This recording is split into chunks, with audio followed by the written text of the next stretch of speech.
Greetings, and welcome to the Oregon National Guard's 2025 Year in Review.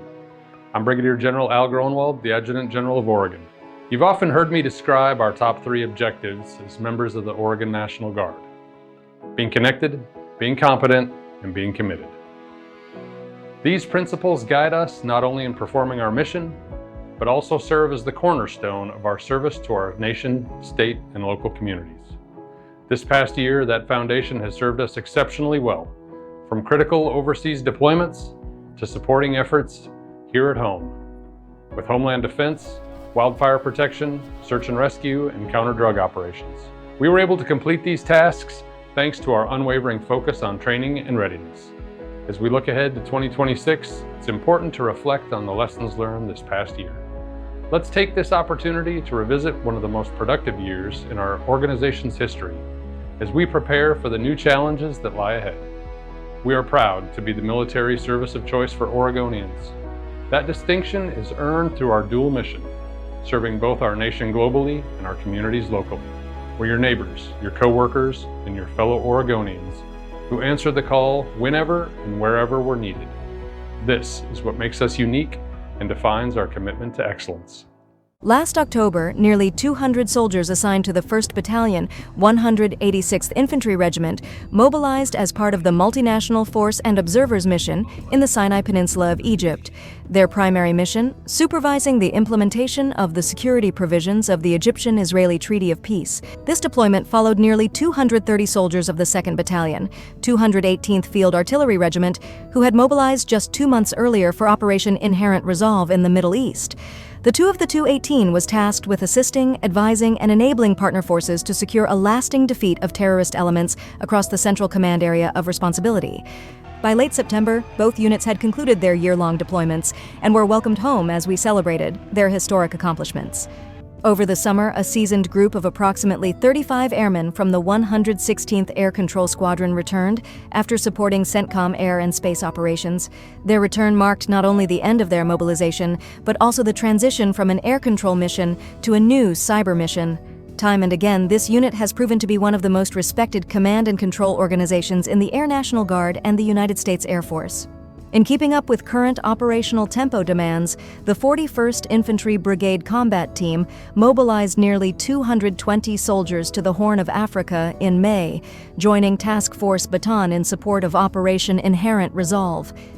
They are currently serving in Djibouti, Kenya, and Somalia, conducting security and base defense operations. Meanwhile, over 300 soldiers completed a year-long deployment to Kosovo in July as part of the NATO-led Kosovo Force mission, an assignment crucial for maintaining peace and stability in the Balkans since 1999. With so many missions overseas this past year, our day-to-day operations here in Oregon never stopped. On July 13th alone, the Oregon National Guard responded to 3 separate search and rescue missions in one day: at Trillium Lake for a stranded mountain biker, at Crater Lake for a mountain climber, and at Lake Harriet for 3 injured hikers. The 142nd Wing continues to support the NORAD No-Fail Homeland Defense Mission, now incorporating the new F-15EX model. The Chief of the National Guard Bureau, General Stephen Nordhaus, visited the 142nd Wing on April 30th for a familiarization flight in the new fighter jet. During April, nearly 140 airmen participated in the Air Force Weapons Instructor course at Nellis Air Force Base in Nevada, flying the new EX model during 2 weeks of intensive training. While Red Hawk Airmen trained in Nevada, nearly 120 airmen from the 173rd Fighter Wing wrapped up their 2 weeks of training at Joint Base Pearl Harbor-Hickam in Hawaii, participating in Sentry Aloha Exercise 25-2. Aviation missions continue to evolve, not only with fighter aircraft, but also with unmanned drones, which are playing an increasingly vital role in military operations. Army combat medics are now enhancing their battlefield medicine skills for large-scale combat operations through innovative training that incorporates drone-delivered medical supplies. During a 2-week course at Camp Rye-Leah this past spring, soldiers practiced in medical trauma lanes, culminating in a field training exercise with Legionnaire Tactical. At the Reese Training Center, the 249th Regional Training Institute conducted training with unmanned aircraft systems utilizing the new RQ-28A Sky Ranger, designed for short-range reconnaissance missions. We've also seen real-world advancements in our medevac technology. Golf Company, 1st Battalion, 189th Aviation Regiment crews recently trained with the Future Medical Evacuation Cabin Technical Demonstrator and were able to provide input on the cabin's medevac capabilities.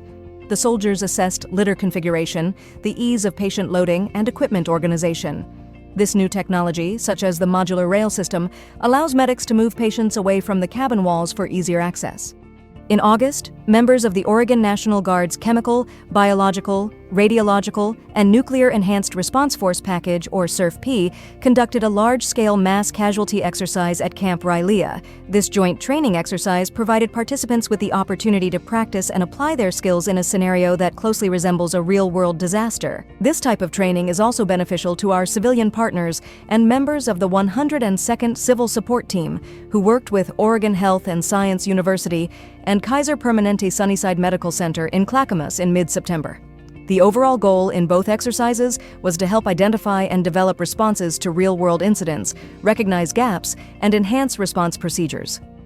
Another way we stay connected is through the annual Labor Summit, which brought together service members, educators, industry partners, and community leaders to showcase how military training translates into civilian workforce skills. Governor Tina Kotek and many of our senior military leaders addressed the importance of building partnerships between the Guard and the Oregon business community. Here in Oregon, our Guard members make an additional effort to reach out to our next generation of Oregonians. With 4 Starbase academies around the state, we give students in underserved communities a chance to explore science, technology, engineering, art, design, and math.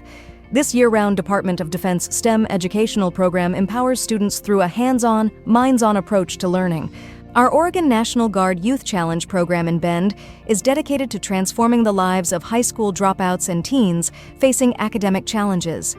The program offers a highly structured environment that actively promotes personal growth, self-improvement, and academic achievement, empowering students to overcome obstacles and achieve their full potential. At the conclusion of this past year, we marked 2 significant milestones.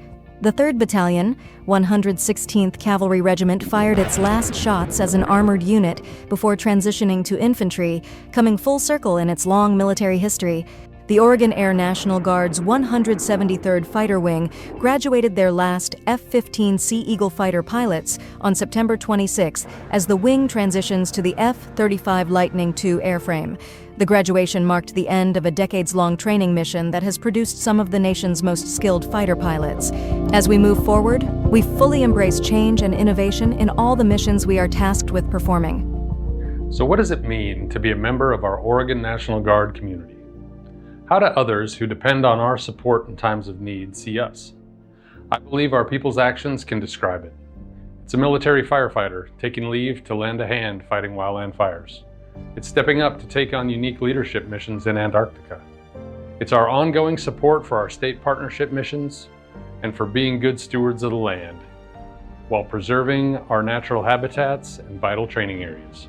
Often, it's found with our 234th Army Band performing in local neighborhoods, or with our Honor Guard, paying respects to our fallen. It's when we spend part of a day in unity with our fellow first responders, remembering 9/11, and certainly with our chaplains answering the call. It's also those serving without much fanfare, civilian staff members staying late to make sure our paperwork and pay are done on time. And as many of you know firsthand, it's our supportive family and coworkers who fill in the gaps when we're called away for duty.